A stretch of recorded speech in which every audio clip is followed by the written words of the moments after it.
दुर्गा और मनोहर ने अपने जीवन के 30 सावन एक दूसरे का हाथ थाम कर बिताए थे। अब इन 30 सालों में अपने घर परिवार की जिम्मेदारियां उन दोनों ने आधी आधी बांट कर निभाई थी।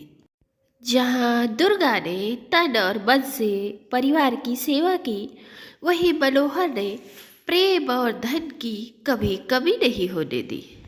जहाँ तक दोनों का जीवन बड़ी ही खुशहाली से बीता था, लेकिन जीवन में जीवन साथी हमेशा के लिए कहाँ मिलता है। दुर्गा और मनोहर की सालगिरह मनाने के कुछ ही दिनों बाद मनोहर दुर्गा को छोड़कर चला गया। इतने सालों में उनका हाथ पकड़े पकड़े चलने के बाद ऐसा लगता है कि बिना सहारे के मैं तो चल ही नहीं सकती। उनके बिना तो एक एक कदम आगे बढ़ाना बड़ा मुश्किल लग रहा है। न जाने उनके बिना ये मेरा पहाड़ जैसा जीवन कैसे कटेगा। माँ, आप ऐसा क्यों सोच रही हो? आपका बेटा है ना आपके साथ। मैं आपसे वादा करता हूँ माँ, मैं आपके साथ हमेशा रहूँगा और पापा की सारी जिम्मेदारियाँ हंसी खुशी निभाऊंगा। कभी किसी बात की शिकायत नहीं करूँगा। और बेटे अमन ने अपनी सारी जिम्मेदारियां वैसे ही निभाई। वह पूरी कोशिश करता था कि माँ को किसी चीज़ की कमी न रहे, और वह पूरी कोशिश करता था कि अपनी माँ को खुश रख सके। फिर कुछ दिन बाद बेटा अमन, तुम्हारे पापा के जाने के बाद मेरी पेंशन आती है। अब जब तक तुम्हारे पापा थे, बैंक का लेन देन वही देखते थे। अब ये ले बेटा, मेरी इन बूढ़ी कलाइयों में इतनी ताकत नहीं। ये ले सारे बैंक के पेपर्स, अब इन्हें तू ही संभाल। माँ, बैंक में जो पैसा आता है वो आपका अपना पैसा है। उसे आप संभाल कर रखिए और अपनी इच्छा से खर्च करिए। आप इसे मुझे क्यों दे रही है?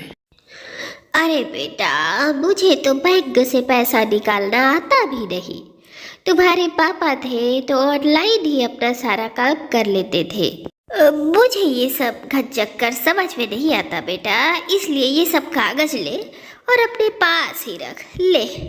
और इस तरह दुर्गा अपने बैंक के कागजात बेटे अमन को थमा देती है। फिर कुछ दिनों बाद बेटा अमन, रक्षाबंधन आने वाला है। तुम्हारी दोनों छोटी बहनें तुम्हें राखी बांधने आएंगी, तो तुम ऐसा करना, उनके लिए सूट खरीद लाना और बच्चों के लिए भी कपड़े ले आना। मम्मी जी माफ करना, इस बार हाथ थोड़ा तंग चल रहा है, तो ऐसा करते हैं, इस बार सिर्फ शगुन का लिफाफा दे देते हैं और कपड़े अगली बार दे देंगे। ठीक है, कोई बात नहीं बेटा, मैं तुम लोगों के साथ कोई जबरदस्ती नहीं कर रही। जैसा तुम लोगों को ठीक लगे वैसा ही करो। अब अमन की दोनों बहनें रक्षाबंधन के दिन उनको राखी बांधने आती हैं। माँ भाभी चलो ना, हम बाजार चलते हैं, वहाँ से पेटी लगवा कर आएंगे। अब बेटियों के कहने पर दुर्गा, बहू और दोनों बेटियां बाजार पहुंच जाते हैं। अब हर साल की तरह जब बेटियां घर आती तो मेहंदी लगने के बाद मेहंदी वाले को पैसा दुर्गा ही दिया करती। लेकिन इस बार दुर्गा ने देखा कि मेहंदी वाले को बहू ने सिर्फ अपने पैसे दिए और दोनों बेटियां अपने अपने पैसे निकाल कर दे रही हैं। अब त्योहार के दिन बेटियां इतनी दूर से घर आई है, अब क्या मैं इतनी लाचार हूँ कि अपनी बेटियों के मेहंदी के पैसे भी नहीं दे सकती। पहली बार ऐसा हो रहा है कि मैंने शगुन के नाम पर उनके लिए ऐसा कुछ नहीं खरीदा। अब देखते ही देखते दुर्गा की आंखों के सामने पिछली रक्षाबंधन का दिन घूमने लगा। काव्या, सविता, बेटा चलो तुम दोनों मेरे साथ बाजार। तुम दोनों अपनी अपनी पसंद के कपड़े ले लेना। अरे क्या जरूरत है पापा, भैया ने शगुन तो दिया है ना, बस हो गया। अरे बेटा, भैया तो हमारे साथ 365 दिन रहता है, उसे हमारा लाड प्यार बराबर मिलता है। लेकिन बेटियां तो सिर्फ तीज त्योहार पर ही माँ बाप के घर आती है, तो उनको प्यार जताने का मौका ही कितना मिलता है हमें। हैं? अब तो बस इतना समझा करो, ये कपड़े नहीं बस मम्मी पापा का प्यार है। अब जब तुम इन कपड़ों को पहनोगी तो हमें जरूर याद करोगी। इसलिए माँ बाप के दिए हुए तोहफों को कभी इनकार नहीं करते। जब वो थे तो कितने प्यार से बेटियों को बाजार ले जाते थे और उनकी पसंद का उन्हें सामान दिलाते थे। वो हमेशा कहा करते थे कि बेटों को माँ बाप का घर, मकान, जमीन, जायदाद सब मिलती है, लेकिन बेटियां वो तो सिर्फ एक साड़ी ले जाती है और उस पर भी वो 10 बार सोचती है कि कहीं कोई ताना न मार दे। अरे बेटियों का भी तो बराबर अधिकार है इस घर में। अब भाई अमन भी बहनों से राखी बंधवाने के बाद 1100 का लिफाफा पकड़ा देता है और बहनें भी राखी बंधवाने के बाद अपने अपने घर चली गई। लेकिन इधर दुर्गा के मन को चैन नहीं था। अब रह रह कर उसको अपनी पति की याद आती और उसकी आंखें भर जाती। अब ऐसे ही समय गुजरने लगता और पंख लगा कर उड़ने लगा। अब जब भी बेटियां घर आती तो उन्हें देखकर दुर्गा बहुत खुश तो होती, लेकिन उन्हें अपने मन का कुछ न दे पाने से वो अपने आप को बहुत अपमानित और छोटा महसूस करती। अब पिता मनोहर के जाने के बाद बेटा अमन यूँ तो अपनी तरफ से पूरी जिम्मेदारियां निभा रहा था, लेकिन फिर भी माँ दुर्गा के अपमान उसके मन में ही दबे रह जाते थे, क्योंकि वो बेटे के ऊपर कोई दबाव नहीं बनाना चाहती थी और अपनी इच्छा से खर्च करने के लिए उसके पास पैसे नहीं थे। अब दुर्गा ने अपने आप को इतना असहाय कभी नहीं महसूस किया था।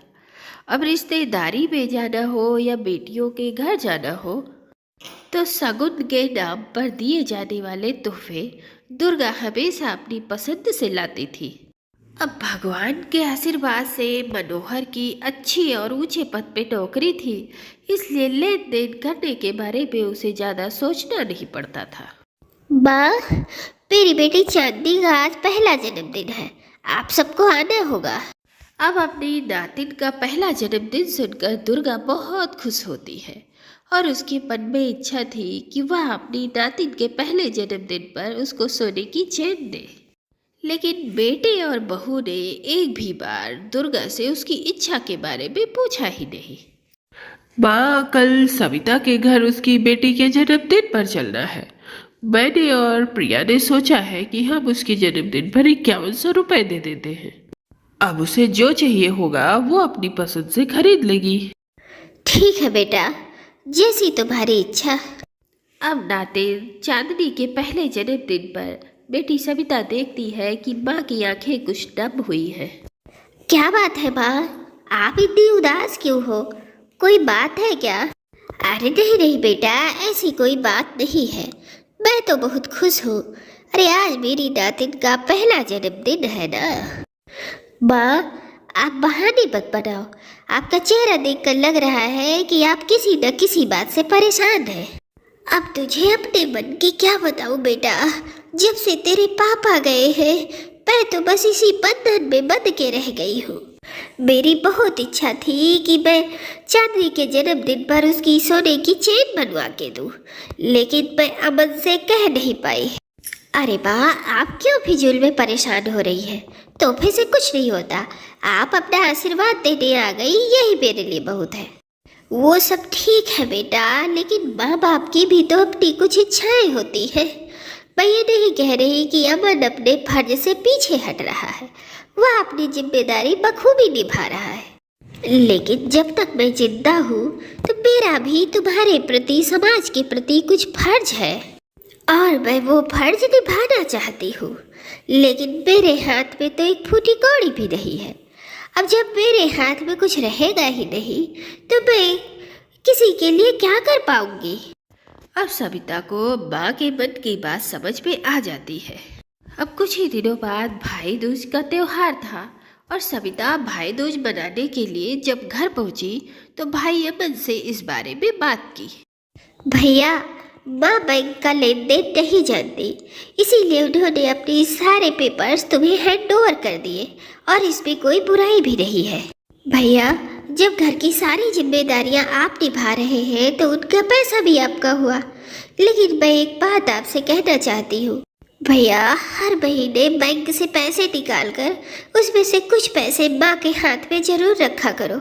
अब ये सुनकर भाभी प्रिया को बहुत गुस्सा आ जाता है। आप कहना क्या चाहती है दीदी कि हम माँ के साथ किसी चीज़ की कमी करते हैं क्या? आपको क्या लगता है कि माँ यहाँ तकलीफ में है? अरे माँ के कहने से पहले ही मैं हर चीज उन्हें ला कर देती हूँ। अरे आप गलत समझ रही है भाभी, मैंने ऐसा कुछ नहीं कहा। आप दोनों माँ की सेवा बहुत अच्छे से करते हैं। मैं बस इतना कहना चाहती हूँ कि जैसे आप अपने बच्चों को पॉकेट मनी के नाम पर हर महीने कुछ पैसे देते हैं ना, अब बच्चे पॉकेट मनी मांगते हैं तो हम उन्हें देते हैं ना। अब इसका मतलब ये थोड़ी कि हम उनकी जिम्मेदारी ठीक तरह से नहीं उठा पा रहे हैं और इसलिए वो अपनी पॉकेट मनी मांग रहे हैं। अरे पॉकेट मनी तो हर किसी का अधिकार होता है। वो चंद रुपए वो अपनी इच्छा से खर्च कर सके, जिसका उन्हें किसी को हिसाब न देना पड़े कि उन्होंने वो पैसे कहाँ और कैसे खर्च किए।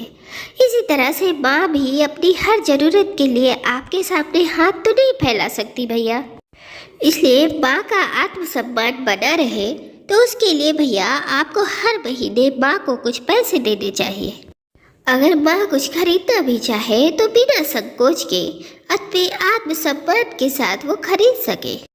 माँ जी से ऐसी उम्मीद हमें कतई नहीं थी।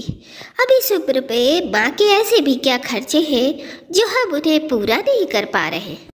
भाभी मेरी बात को आप गलत मत समझिए, वो इस घर की सबसे बड़ी है। अब आप एक बार सोच के देखिए कि उनके नाती पोते अगर उनसे कुछ मांग ले तो वो बेचारी क्या उन बच्चों के सामने आपसे पैसे मांगने आएंगी? क्या पापा की आत्मा को शांति मिलेगी ये सब देखकर? अगर माँ के पास कुछ पैसे होंगे तो उन्हें भी मजबूती का एहसास होगा। और हाँ, एक बात याद रखना भैया, माँ से कभी हिसाब मत मांगना, क्योंकि वो जो पैसे आप देंगे ना वो उन्हीं की अमानत है। इस तरह से तो हमने कभी सोचा ही नहीं था। मुझे तो यही लग रहा था कि हम माँ की हर इच्छा पूरी कर रहे हैं तो अब माँ को किसी चीज़ की कोई कमी नहीं होगी। लेकिन आपकी बात भी सही है। लेकिन अब समझ में आ रहा है कि हर इंसान की कुछ ऐसी जिम्मेदारी होती है जो वो हर किसी के सामने नहीं कह सकता। अमन, अब से हर महीने पेंशन लाकर उसमें से 5,000 रुपये माँ के हाथ में रख दिया करो और कभी ना पलट कर माँ से उन बातों का हिसाब मत मांगना। अब माँ दुर्गा भी तीज त्योहारों में बेटियां घर आती तो उनको अपनी पसंद से तोहफे देती, नाते पोतियों को जो कहते वो खिलाती पिलाती। कभी चुपके से पोते पोतियों को आइसक्रीम खिला लाती। अब ये सब करके माँ दुर्गा की चेहरे की खुशी वापस आ गई थी। अब पॉकेट मनी ने दुर्गा का खोया हुआ स्वाभिमान वापस लौटा दिया था। अरे सविता बेटा, सर्दियाँ शुरू हो गई है। अब इस बार जब घर आएगी ना तो मैं तुझे कश्मीरी शॉल दूंगी। अरे हाँ, मैंने तुम तीनों के लिए मंगवा के रखी है। अरे माँ, मेरे पास बहुत शॉल है, आप और भाभी रख लो।